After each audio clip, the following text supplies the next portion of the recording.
Hello friends, this is your host Rakesh Kumar. In the previous video, we had discussed about the symmetrical triangles and we have also seen a few examples of the symmetrical triangles in the next video. Now in this video, we are going to see a new chart pattern. The name of this chart pattern is falling wedge. To introduce you to the falling wedge, it is a continuation pattern. It can also be used as a reversal pattern, and the falling wedge um, mainly it is a bullish price pattern. We'll see that in the video. Now just to remind you that if you have not subscribed to our channel yet, then you can subscribe to it now to get notifications of the latest video uploads. And if you find this video useful for you, then consider pressing the like button below the video. But before we begin, let us have a look at the risk disclaimer. It states that the futures, stocks and the options trading involve substantial amount of risk. Your capital is at risk, the losses can exceed the investment. The information is provided as is and the user of the information assumes the entire risk of any use it may make or permit to be made. So let's get started. Alright friends, first we will see the falling wedge as a reversal pattern. So what are the essential ingredients that we need to constitute a falling wedge? Well, first of all, we need a prior trend. Okay, first of all we need a prior trend. Now to locate the trend, I'll explain it in a theory, then we will see the practical examples.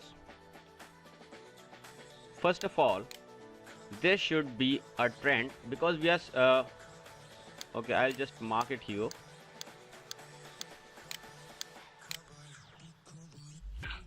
We are going to discuss falling wedge as a reversal pattern. Well, if we are looking for the falling wedge as a reversal pattern and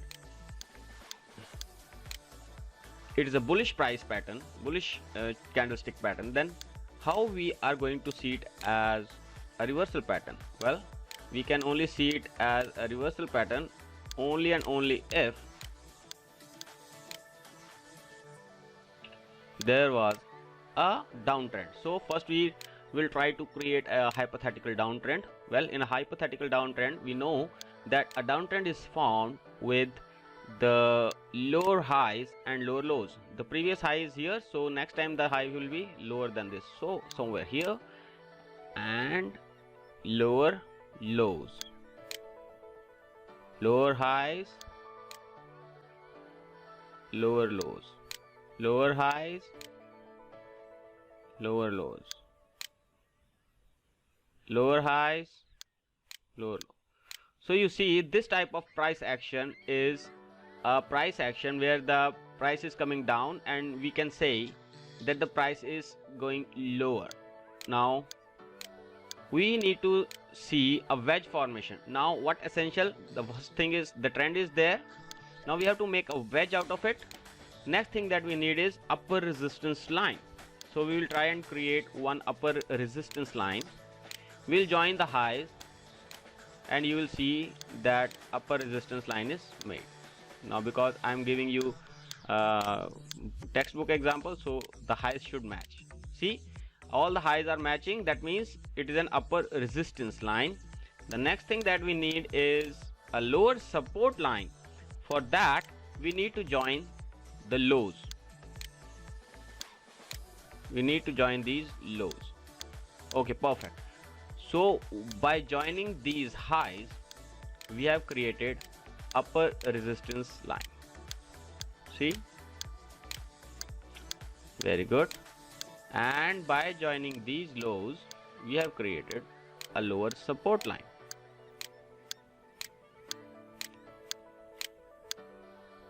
Until now, I don't think that there is any problem in understanding. Okay, we need actually only two highs and two lows for this pattern to be made, but more is better. Now third thing that we need is a contraction. Now you see that this thing could have happened like this thing could have happened like this also, but I have intentionally made it in such a manner. This could have happened like this also, lower highs and lower lows. But you see, for a falling wedge to develop, you need to have lower highs and lower lows, of course, but there should be a contraction in the highs and lows.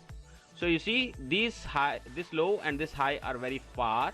This high and this low are contracting, and so on. They are contracting and contracting and contracting, and ultimately they are taking the form of a cone.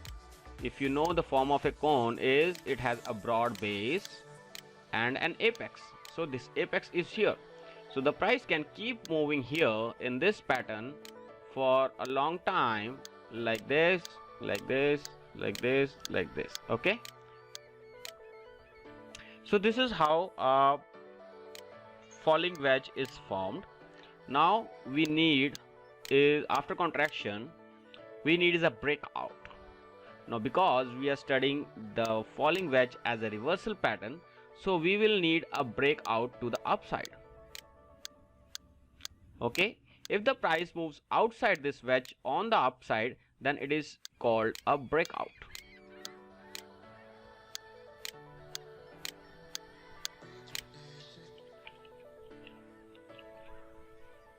Fair enough. So this is the breakout. Now from this breakout, how can we trade it? It is very easy. This is a breakout place, and after breakout, normally people tend to buy it immediately after the breakout, and some are very conservative traders. They wait for the retest, which is a very good idea. They wait for the price from here to go back to test this resistance turned into support, and then they buy. Some are even more conservative. They wait for the price to even clear off from this high. This is the reaction high. Okay, this was highs, and this was even reaction high which broke the previous high. They wait for this high to be cleared and buy here. So my idea is that, my request is that, if you want to buy, then this should be your buy zone. But sometimes what happens, that price breaks out and it tends to keep going in the same direction, and it never comes back to this area where there is a buying opportunity. Okay, I'll explain you now. If you are watching my videos continuously, then I must tell you that it is not a good idea to buy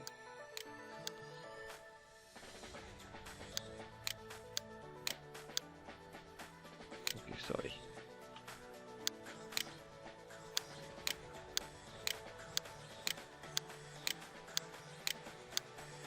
You should buy here. Okay, you should buy here. Why? Because this area here is giving you a very good risk to reward ratio. Suppose you buy here and keep your stop below this pattern here, somewhere here, then you will have an approximate risk to approximately how much risk you will have? Approximately 14 points, and your reward will be, which is equal to the height of this pattern, which is here, and your reward will be huge, which is approximately 80 to 82 points. So you have 1:5 risk to reward ratio. Now there is a possibility that the price will keep going in the same direction from the breakout itself and go to the 1.065. Now that is a possibility, but most of the time price comes back to this area and tests this area as a support, and then it eventually goes back to the targets. Okay, now I must say that this is a better approach. Of course it is very conservative, but it is a very good approach because it gives you a very good risk to reward ratio, and also it will keep your account in check. Suppose you are risking 1% of your account on this trade, then you can gain more than 5% on this account after this trade. Now that is good risk management, I must say.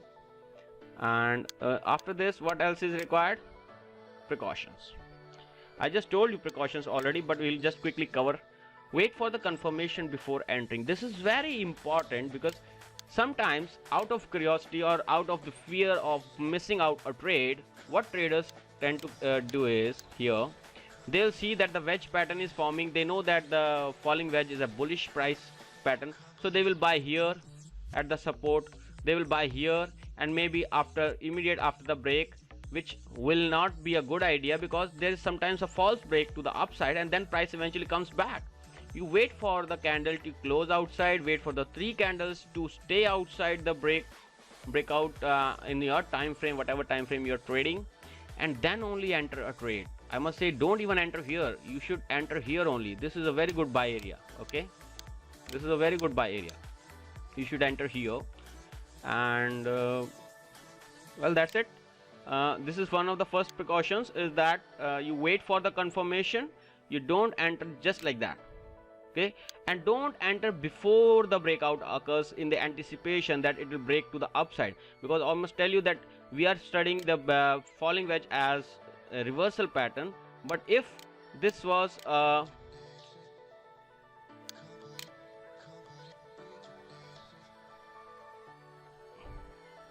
sometimes this candlestick formation is also forming in an uptrend like this. Okay, now you see the bigger picture. There was an uptrend, okay, and then this formed. So this will be a continuation pattern in that case. Okay, so you have to see that we are studying it as a reversal pattern. That's why this was a falling wedge, and from here it broke out, and this will be the height of the pattern, will be the target. And you don't have to buy it in the anticipation, you have to wait for the confirmation. Second is that get out at the next resistance level. You bought it, you made your profits, just get out. Don't be so greedy that it will keep going upside. No, it will never keep going upside all the way. Okay, it will sometime, it will come back, the price will come back, and it will spoil your gains if you don't get out in time. So get out in time. My next advice is that you should have a trailing stop loss. Third is that don't be greedy. I think it is a self-explanatory thing that don't be greedy. When the price you get your targets, you get almost 3 times of your stop loss, just get out of the trade. Don't wait for too long. See, the price was going down, that means the prevailing trend is down, so you don't wait for a long time to trade this pattern and gain all of the world's wealth from this trade. Okay, you wait for the confirmation, then enter the trade, and then exit at the next resistance. That's all, folks. Okay, I hope I'll give you some examples from the live market in the next video from falling wedge, and we'll see you in that next video. Thank you very much for watching this one.